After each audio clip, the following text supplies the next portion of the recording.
to President Bush. Prior to this position, Bolton was senior vice president of the above-mentioned pro-Israel think tank, AEI. He recently, October 2002, accused Syria of having a nuclear program so that they can attack Syria after Iraq or Iran. He must have forgotten that Israel has several hundred nuclear warheads, some of which are thermonuclear weapons, according to recent intelligence from the United States Air Force. David Wormser, special assistant to John Bolton, the Undersecretary for Arms Control and International Security. Wormser also worked at the AEI with Pearl and Bolton. His wife, Merav Wormser, along with Colonel Yigal Karman, formerly of Israeli Military Intelligence, co-founded the Middle East Media Research Institute, or MEMRI, a Washington-based Israeli outfit which distributes articles translated from Arabic newspapers portraying Arabs in a bad light. Elliot Cohen, member of the Pentagon's Defense Policy Board under Pearl, and is another extremist pro-Israel advisor. Like Edelman, he often expresses extremist and often ridiculous anti-Arab and anti-Muslim views. More recently, he wrote an opinion article in the Wall Street Journal openly admitting his hatred of Islam, claiming that Islam should be the enemy, not terrorism. Look, sometimes the word neoconservative is used when what they really would like to say is Jew. They being people who use that kind of language. And as a Jew, I find it offensive. There are two things that are despicable about it. The first is the imputation of dual loyalties. What they really would like to say is Jew.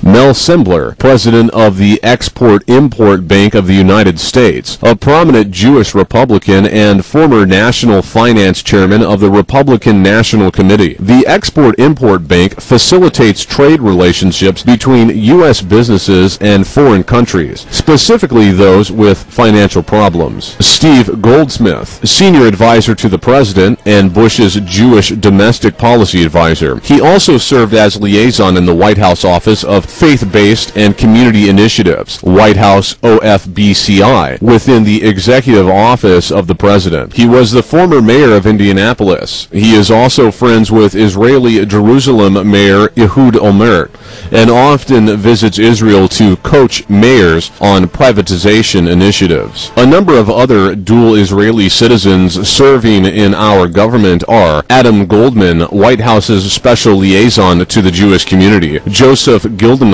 Bush campaign's special liaison to the Jewish community. He was the D.C. finance chairman for the Bush campaign, as well as campaign coordinator and former ambassador to Switzerland. Christopher Gersten, principal deputy assistant secretary, administration for children and families at HHS. Gersten was the former executive director of the Republican Jewish Coalition, husband of labor secretary. Mark Weinberger, assistant secretary of housing and urban development for public affairs. Samuel Bodman, Deputy Secretary of Commerce. He was the chairman and CEO of Cabot Corporation in Boston, Massachusetts. Bonnie Cohen, Undersecretary of State for Management. Ruth Davis, Director of Foreign Service Institute, who reports to the Office of Undersecretary for Management. This office is responsible for training all Department of State staff, including ambassadors. Daniel Kurtzer, Ambassador to Israel. Cliff Sobel, Ambassador to the Netherlands. Stuart Bernstein, Ambassador to Denmark. Nancy Brinker, Ambassador to Hungary. Frank Lavin, Ambassador to Singapore. Ron Weiser, Ambassador to Slovakia. Mel Sebler, Ambassador to Italy, mentioned earlier. Martin Silverstein, Ambassador to Uruguay. Lincoln Bloomfield, Assistant Secretary of State for Political Military Affairs. Jay Lefkowitz, Deputy Assistant to the President and Director of the Domestic Policy Council. Ken Millman, White House Political Director, and Brad Blakeman, White House Director of Scheduling.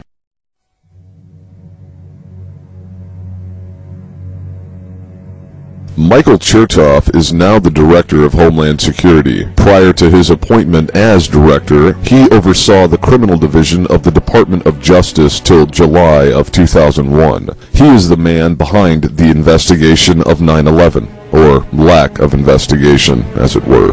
Chertoff was the U.S. prosecuting attorney for the District of New Jersey. Michael Chertoff is the person who had control of the evidence and prosecution of the first bombing of the World Trade Center. Chertoff's father is a man by the name of Gershon Baruch Chertoff, who happens to be a Talmudic rabbi.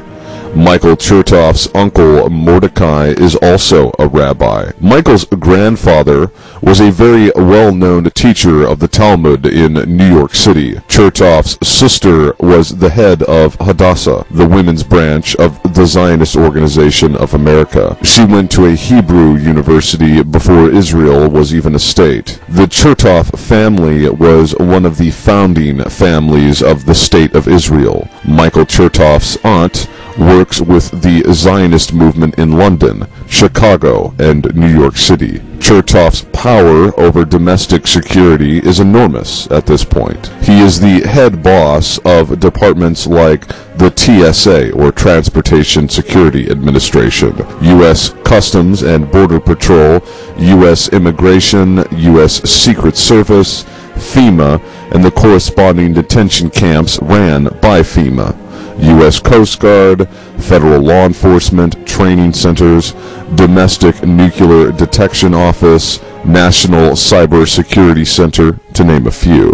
Chertoff has direct access to the Department of Justice and the FBI because he has many Jewish cohorts in strategic positions throughout these departments. It has been a guarded secret for quite some time that Michael Chertoff was the author of the Patriot Act, a bill edited by Viet Din that effectively nullifies the Constitution of the United States of America and the Bill of Rights. It was originally common knowledge that Ashcroft was the author of the so-called Patriot Act, but it was Chertoff who engineered this traitorous bill. It should also be noted that Chertoff has direct access to every single police and sheriff department in the country because since the creation of the Department of Homeland Security, they have appointed people in every police department to have a liaison for the DHS. This dual citizen of Israel, with obvious loyalties not to the United States, will be in direct control of events as they happen if martial law is ever declared on Americans.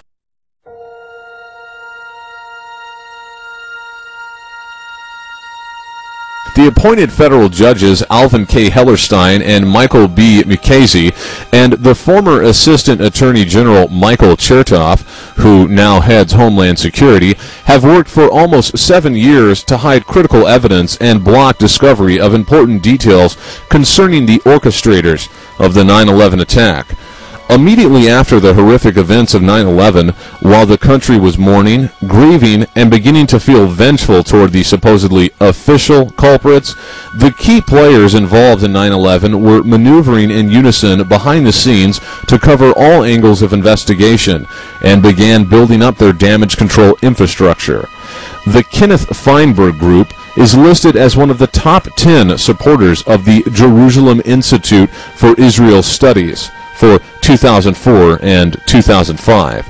The Jerusalem Institute is an Israel-based Zionist organization that supports the building of the illegal separation wall across Palestine, for example.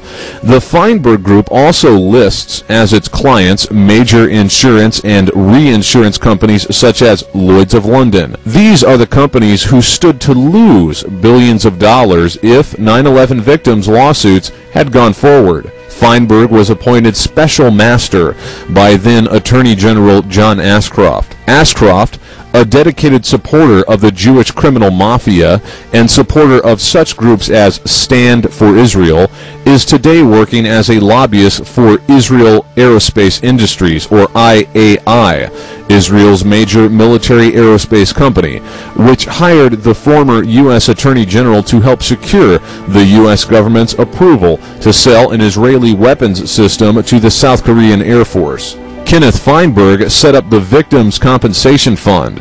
This was a treasure chest of some $7 billion in taxpayer money that would be forked out to the victims of the Israeli 9/11 attack. Since undoubtedly many families lost their primary breadwinner on 9/11, they had a choice between a sizable payout or a long drawn-out investigation with little to no guarantee of success if they chose to pursue legal action against the airlines and the passenger screening security companies. Thus, 97% of eligible victims' families waive their rights to litigate against the government, the airlines, and the security companies responsible for passenger screening at the airports. This prevented any discoveries that could be made via legal battle in the courts for nearly every relative of a victim of 9/11. However, our so-called Israeli allies who masterminded 9/11 weren't satisfied with a 97% cover-up. Enter two very dedicated criminal Jews with close ties to the Israeli crime network and judges who very conveniently belong to the same synagogue. Judge Alvin Hellerstein and our new Attorney General, Michael McKenzie. A little background on Hellerstein is necessary here. Judge Hellerstein has a deep and long-standing connection to the Jewish criminal network and close family ties to the State of Israel. Judge Hellerstein's wife is a former senior vice president and current treasurer of a New York-based Jewish organization called AMIT. AMIT promotes Jewish immigration to Israel and stands for Americans for Israel and Torah. AMIT's motto is Building Israel, One Child at a Time. Judge Hellerstein, age 73, is also a longtime member of the Jewish Center of New York and a former president of the Board of Jewish Education of Greater New York. This raises the obvious question about why, in the 9/11 terror case in which an Israeli security company is a key defendant and in which individuals from Israeli military intelligence are suspected of being involved, was Hellerstein chosen to preside over all 9/11 victim lawsuits? And who chose him? Judge Alvin Hellerstein has stated, quote, "There is an extraordinary public benefit in having these cases resolved and not allowing through them the wounds of 9/11 suffered by our entire society to keep festering." Hellerstein's mission was to quickly resolve the cases.